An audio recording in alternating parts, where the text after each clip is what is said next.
Tyron Smith, the Cowboys offensive guard, has changed agents, and that has some good news and some bad news, specifically for the Dallas Cowboys. We'll break down the good and the bad and big picture what it means for all parties involved here on today's show.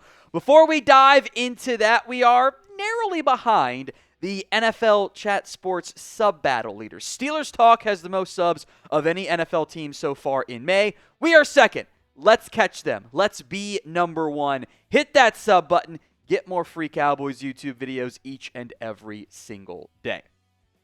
So Tyron Smith, who is in line to become, well, going in this was in line to already be the highest paid guard. Now you got to feel like he's definitely going to be. He has switched agencies to a group that I think even for, casual fans will recognize the name, Athletes First, even though no one really cares about agents. Still contract time, and that's what's happened here. He is now a member of that group, which features 4 of the more notable agents in the NFL agent universe. That is Todd France, who we all know and Cowboys don't like for good reasons. David Mulgeta, who is Micah Parsons' agent. Todd France, obviously rep by Dak Prescott. Ryan Williams, who Cowboys don't have that many clients overlapping there, but he's a big-time agent. And then Joe Panos. I think I'm pronouncing that name correctly. We will discuss Joe Panos more in depth here because Todd Archer, when this news kind of broke yesterday, said, per Athletes First, the Pro Bowl guard is now part of their group, rep by Joe Panos and Todd France. Now, we'll go more in depth into some of the positives here, but one of the positives is that Panos was the agent. He's been a long-time NFL agent for guys like Tyron Smith, for guys like Travis Frederick, when they signed their extensions with the Dallas Cowboys. Now, the Todd France part is a bad thing. The Joe Panos thing might actually be a good thing for the Cowboys. We'll break it down in depth here. But in general, switching over to that Athletes First group who have a strong track record of getting their clients the most, what is your concern level over Tyron Smith changing agents? This will be the pinned comment on today's video. So if the ad comes here on YouTube, take advantage of it. Head down there and let me know. 1 to 10 is your scale. 1 being you don't really care at all. You just want to get to the end when players get paid. The ad comes on YouTube. It's fine. No one cares. Head down there and let me know. Let's go to the downsides. Then we'll talk to the positive sides, and then we'll get into what the contract could look like for Tyron Smith. For starters, Todd France owns you. There's no way around it. If you're on the side of you want to have team-friendly contracts, Todd France is not a good thing for you. He absolutely cooked the Cowboys on the Dak Prescott contract. They got everything they wanted and more. It was one of the least team-friendly deals ever, which was set up by some of the earlier failures of the Dak Prescott negotiations because it's all about leverage and what you have in your favor. By the time the second Dak big-time contract was due, there was no leverage for the Dallas Cowboys. None whatsoever. And France and Dak got everything they wanted on that deal. When you go to Athletes First, you're not signing with them. You're not getting one of the more high-powered agents in football to do a team-friendly deal. That's not why you do it, and that's fine. The Cowboys have to learn to play a little bit more better with the Athletes First group. They have to learn to share better. That's what I'm trying to teach Olivia on a consistent basis. They have to be better about that because the game's changed, and those agents are extremely powerful. So of the notable Athletes First clients for the Cowboys, obviously Dak Prescott, rep by Todd France, Micah Parsons, rep by David Mulgeta, Tyron Smith, now rep by Joe Panos and Todd France, Brandon Aubrey is repped by Todd France, George Pickens' agent, Trayvon Smith, is a member of the Athletes First group. Other not as impactful but worth mentioning, Tyler Guyton is repped by Athletes First with Joe Panos as well because Panos is kind of the offensive line guy for them. Mulgeta does defense and receivers and corners and edges, and Todd France does the QBs more often than not and other big-time clients. Malik Hooker, rep by David Mulgeta, Kenneth Murray, Ryan Williams, Dante Fowler, Damone Clark have some of the second tier of agents in that group. Conflicting info on Sam Williams. Some of the sites cite Sports Trust Advisors as his agency group.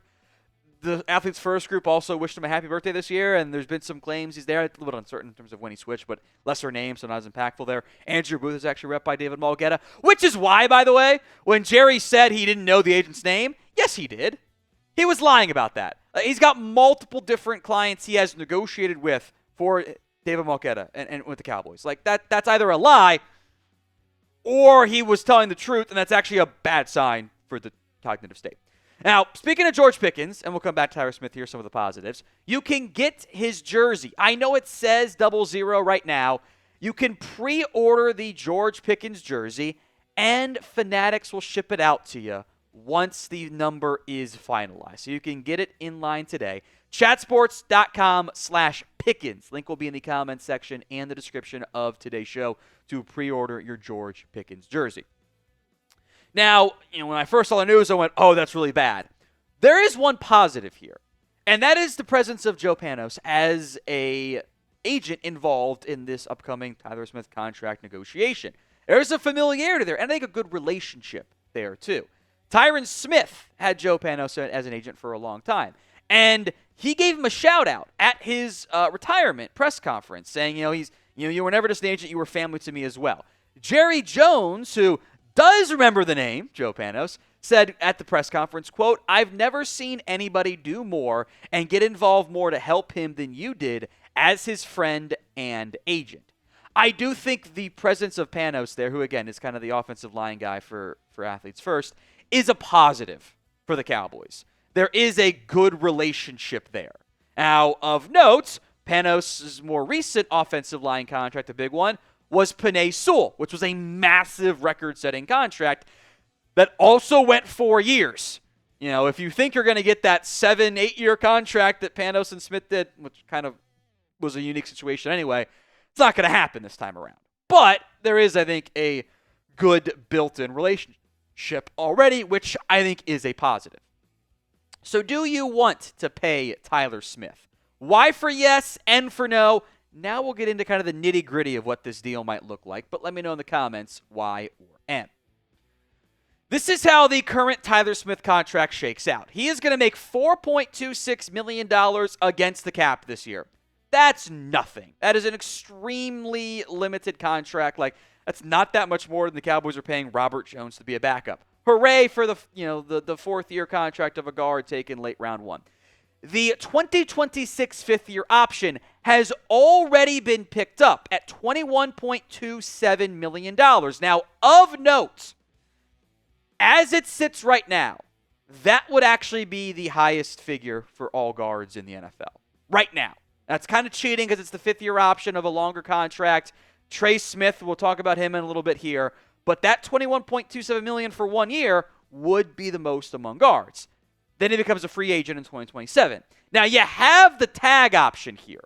The 2026 tag is projected to be $27.6 million. The 2027 tag, we don't know yet. History says, based on the average per year growth of tag costs and the tag counts of not just guards only, it's all offensive linemen, it's probably going to be at least $30 million per year, which you don't really want to get into at all. The highest paid offensive guard right now is Trey Smith. That is on the franchise tag. He's probably going to ask the Chiefs for at least $23 million per year. Now, it's kind of a unique situation. It really complicates things because the highest paid guard right now in football is $21 million at Landon Dickerson on a multi-year contract. There's a couple guys making $20 million per year.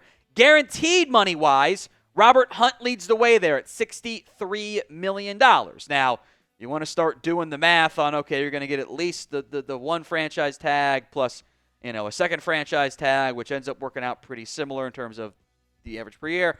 There's no way you're not going to get at least $50 million guaranteed if you're Trey Smith. And the cost of the fifth-year option for Tyler Smith already being above $21 million, the cost of the franchise tag for Trey Smith, him playing on it potentially, and the upcoming tag costs down the line are all complications. Both of those raise issues when it comes to figuring out what exactly this contract looks like. I don't think it's as simple as just a little bit more than the highest paid guys. There is leverage for Tyler Smith if he wants to. If he wants to be patient, there is a lot of leverage at play there. Trey Smith is due for a massive deal. If I were the Chiefs, if I were the Cowboys, if I were a different team with a young, talented guard who's about to get big-time money, I would want to be first in line. I would want to get that deal done now. Because if I'm last in line, I am going to be paying the most. If I'm first in line, I pay the most for a little bit, but then the people behind me end up getting a little bit more. So I'll do a predicted contract here, which I'm not sold on as I was with like some of the previous ones. But would you make Tyler Smith the highest paid guard in the NFL? Which I think you're going to have to do if you want to keep him. A for yes, B for no.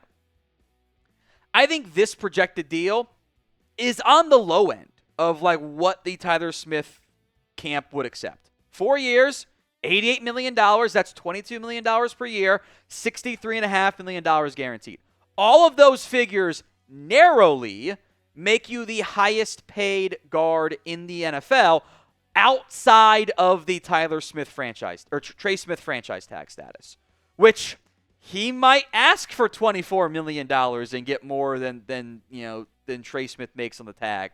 That is a legitimate complication. But this would be highest paid guard ever tweet that the agents always like to try to get there in both the total money and in the guarantee money that matters even more. It's also barely top 10 at tackle. And that, I think, does add some bonuses for you. If potentially down the line, Guyton struggles and you want to kick Tyler Smith out the tackle, all of a sudden, kind of getting a steal at that price tag. The Trey Smith tag at 23.4 is a massive complication here. And I do wonder if in the end the Cowboys go, we'll just wait and see how things play out on that front. Here's why Tyler Smith joined Athletes First and changed agents. It's a very simple reason. He wants to get a massive record-setting bag. That is why you do this. That is why you go to the high-powered agents. Say, hey, guys, I don't want to deal with it. You've got a track record. You do this for me. Get me paid. This will be an extremely expensive contract for the Dallas Cowboys. It'll be a record-setting deal, I believe, amongst guards. And I would hope that the Cowboys have learned a lesson over the years, that they are better off not waiting. You are better off doing that deal now. Pick up the phone, make the call, negotiate with less leverage than what you'd like. You're better off paying, let's call it 5% over premium right now than waiting, letting other guards get paid, letting Trey Smith get paid, being last in line, and paying 15% more. You're better off not waiting. The Cowboys need to prove that to me, though.